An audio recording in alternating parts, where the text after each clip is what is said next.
Yo, what is going on, guys? We are back today finally for some requested Alliance War gameplay. It's been a little while. The season has been a little uneventful so far. I just haven't even been recording the wars, but I've seen a lot of you guys asking for it, so we're back today in full swing with some more. And we're on Path 7, which, the more I think about it, Path 7 is one of the most difficult lanes, man. It's the hidden lane. And you have to bring 3 champs for all these question marks, man. You have no idea what it's going to be. So it's a pretty hard path, especially with Flow. And of course, you guys have Flow. So the team that I went with today was Guillotine, Namor, and Dr. Doom. And I put on half of the detection mastery. So I have detect skill for Elsa's, detect mutants for Guillotine. I'll use her if there's mutants. And then detect science for like electrodes or something like that. I'll use Namor. And so I brought Doom, just kind of, Doom's a beast. Doom is an absolute beast, so I figured you can pretty much clear everything else. And so up first we have an Annihilus. So right here I take a couple of hits, but Doom, we got the critical resist. We didn't even take much damage from that, we're fine. And I have a decent amount of experience fighting Annihilus with Doom from Alliance Quest, the Annihilus mini-boss. So I kind of know this fight. With Annihilus' L1, I like to just block it. I don't like to risk the evasion unless I have like Thing. Then I go for the evades, because if I get hit, it triggers protection. But yeah, with Doom, just play it safe. Got a lot of block proficiency. So we drop this L3, and it does a crap ton of damage. And then watch this. We just medium, just deck him, bro. 18k with 2 mediums. The fight went good. So, first fight down, I was feeling great. But the problem is the guy on the middle at that void actually went to sleep. So my fight is linked, and the next fight is also linked. But I detect a mutant here. So I'm like, okay, I'm going to use Guillotine either way here. I came back to this fight a couple hours later, and I'm looking at the link, and I'm like, it's only masochism. I should be able to take this. It's probably going to be a Havoc or Mr. Sinister. So it turns out to be Havoc.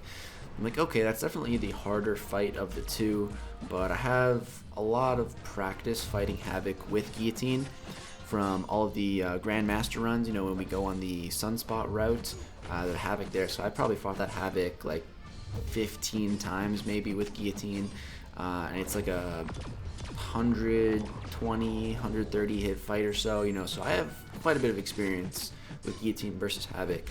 I'm also a master of the reparry method, so that's not an issue. The really only main thing I gotta look out for in this fight is the bubble shield, and also masochism if he shrugs a parry. But yeah, that bubble shield, I really gotta be careful of it. But Hector taught me a little tip that the only unblockable hit is the 10th one. So he's gonna go unblockable here on his next medium dash right there. But now I can go back to blocking. I thought it was like an aspect of war situation where it's like once you take 10 blocked hits, the defender is just unblockable forever, but no, that's not the case. So we push him to that special 2, evade it. I like to just kind of bait L1s with Havoc for 2 reasons. One, just because, you don't have to worry about him ever getting to a special 3 if you're just baiting the L1s aggressively. And 2, because I still have flashbacks to this. The first time I ever brought Namor to war, I was fighting a Havoc mini-boss. And everything was going really good, and then I baited an L2, and I just got decked by it. And so after that, kind of don't like the L2. So now right here, I'm about to make a really big mistake. Havoc is really close to an L3, but I thought I could just finish the fight. So right here, I get to 20 hits on me, and I get parried. But luckily, my Guillotine activates her cloak. So we're good, we're invisible. I managed to get him below 5%, get to my special 3, finish him with the special 3, and a really cool little Easter egg when using Guillotine here. I'm sure a lot of you guys didn't know. If you get invisibility and use special 3, you'll actually be invisible in the special 3. And if you finish the fight with invisibility, the winning animation is also invisible. So that's really cool. An alliance mate showed me that before, but that was a while ago. But I've never done it with Guillotine myself, so that was really cool. But what happened there was I forgot that it's increments of 10 they go unblockable. So for after the 10th hit, after the 20th hit, after the 30th hit, there's an unblockable medium dash. Me, I was thinking it was only the 10th one. I wasn't even paying attention to that anymore. And yeah, and then I got parried as well. That was super sketchy, but super clutch at the end there. So now we get to the next fight, and this fight is linked. So right here I go to evade the L1, normally, invertedly I dashed forward, and I take a huge hit, half my health. And I'm like, oh, this is an unduped Emma Frost. I'm an idiot. And I'm like, oh man, this is not good. So I need to land 4 heavy attacks before I can even start doing damage. I'm already below half health. And I can't heal from any of these debuffs being placed on me because Guillotine is a robot. So I'm in a terrible spot right now, bro. I was like, I might die here. Like, this is not good. So I get off 3 heavies in a row, but she gets to a bar of power. So right here, I hit a clutch, re-parry, boom, get off the 4th heavy. And like, all right, now I can just go back to baiting special ones. But something kind of cool, this guy plays with suicides, which it's a double-edged sword because him placing with suicides and me screwing up at the start, you know, I took a huge hit. So him having suicides and recoil made the special just hit really hard. So that's one edge to the sword, but the other edge is now he's taking recoil damage with every special one that Emma Frost throws. So that's really good for me. So, you know, all I'm doing right now is pushing her to L1 and evading them. That's all I'm doing. I don't care what kind of damage I'm doing. I don't care how many weaknesses I have on me. I don't care about anything. She's going to kill herself with recoil. That's all I'm focused on now, man. I am just zoned in on not getting hit and baiting these L1s perfectly. Right here, she throws some wild heavies. What was that with those heavies, man? But yeah, just baiting these L1. I can evade Emma Frost L1 100 times out of 100. As long as I know which way it is, man. I was just an idiot at the start, you know. Just I haven't fought an unduped Emma Frost in a long time, you know. It's always in Quest, it's always a duped Emma Frost because those are spam placements. But you know, obviously, players in Alliance War can have unduped champions. But yeah, I just totally. I was going into the fight. I'm like, who's it gonna be? Who's it gonna be? Who's it gonna be? Because I didn't know who it was gonna be. I was like, please don't be an Iceman. Please don't be an Iceman, because I'd take a bunch of damage. I'm like, oh, Emma Frost, you know, that's easy. But I was an idiot. I'm taking a fair bit of block damage, even with all my reparries. I wish I could heal from willpower, but I can't. I finished her with the L2 here. I had special 2 lock, so I couldn't even get to the special 3. But we got out of there alive. So 2 super clutch fights with Guillotine there, man. Whew, my heart was racing at the end of those. And we get through the first section, okay, and I fought that linked, so I was kind of stupid to fight it linked. So if I died, you know, that'd really be on me, but I didn't. Now we move on to the second section. And the first fight here, I'm not detecting anything, and it start with 1 bar of power, so I'm like, all right, this is gonna be a Magik. I'm like, crap. This is flow and a Magik, like, oh, this is gonna really suck. This is gonna really suck. So I'm like, all right, I better play it safe and boost up. So I'll go for a 20% attack and health, and then a 20% health. So I'm going to boost up, get as much health as I can. And then I'm going to also go ahead and pop a Mystic boost just to do more damage with my specials, and a Mystic power boost to get more special power bars back.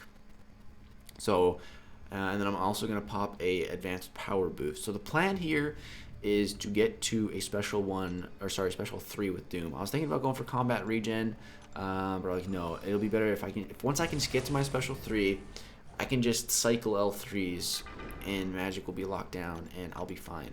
I just need to get to my special 3. That's all I got to do. So, you know, she starts with a bar, I start with a bar. I was thinking, you know, I'm just going to spam my special 1 the second the fight starts. So that's what I do. And the first part doesn't touch her, so that's great. And look at my health, man. Look at my health. It's ridiculous. I'm half health already. The flow is going crazy. The limbo is being triggered. I was trying to get some health, some power steal with my lights. Bro, I'm dead. And I let go of my special, I let go of my block, and I just got decked by the special 2, because I was just like, bro, I was just staring at my health in shock. I'm like, is this a joke? Like, that limbo is just freaking insane. It is just ridiculous, man. Limbo with flow. So I'm like, all right, let me go in here with Namor and give her a little bit taste of her own medicine, man. Reflect some of this stupid limbo damage. And, yeah, so drop the L2 here, get 2 stuns, but don't get the stun when I need it on the last hit. But she goes down, and we survive. But, man, that sucks. We died, and, like, you know, like, it feels bad because I boosted for that. You know, like, I tried to be as prepared as I could, had a plan, and things just did not go according to plan. Just flow just sucks, man. It really does, man. It's ridiculous. Magik just sucks. Limbo sucks. Just It feels bad. And then I detect a scale, so I know this is going to be an Elsa. This is why I brought Namor. And right there, I get hit with the Cylinder Heavy. Oh my god, 10,000 damage. That's great, man. That's great. Ah, real fun. And if you guys don't know Elsa, the whole reason why she's here is because if you come in here without a mutant champion, you're going to be taking just tons and tons of degeneration damage because she has a bleed on her from suicides. So that's a more fun interactive damage on the path. But luckily, I put on the, not luckily, tactically, I put on the skill detect, and I brought Namor for this. And yeah, I get to my special 3, and I'm just hoping this kills. I just want to be done with this war, man. That's the last fight on my path. That's the last fight I have to deal with. Like, all right, I am done. That's it for me. I was just mad that I died to that Magik. Just mad at Flo. But something that cheered me up, my boy Mole Man putting in the work on defense, getting me 2 kills. So that kind of makes up for my death. So 3 defensive kills, you know. I'll take that. My other defensive kill was from my boy Stark Spidey. Placed him on the fisticuffs, all or nothing, and I placed with suicides. So he doesn't have any debuffs, and he's all or nothing, so he doesn't take recoil damage, and he has such a big attack increase from suicides that if the opponent gets hit, if he just evades, hits the opponent, bro, they're gonna get hit hard, and I'm assuming that's what happened. And then Mole Man, you know, he shrugs off the suicides. Yeah. Proud of my boy Mole Man, really proud. Mole Man, that's why I ranked you, buddy. Good stuff. So yeah, I don't know if we won the war yet. It has not ended, but I'm done my path. I'm tapping out for this war. Let me know if you guys want to see more war gameplay against Flo, of course. Yeah, I really like Guillotine for Flo. Hoping in the future I can fight some bosses with her because she doesn't crit. But that's going to do it for this video. I hope you guys did enjoy it. Drop me one of these if you want to see more war content. Thank you guys so much for watching. Peace out.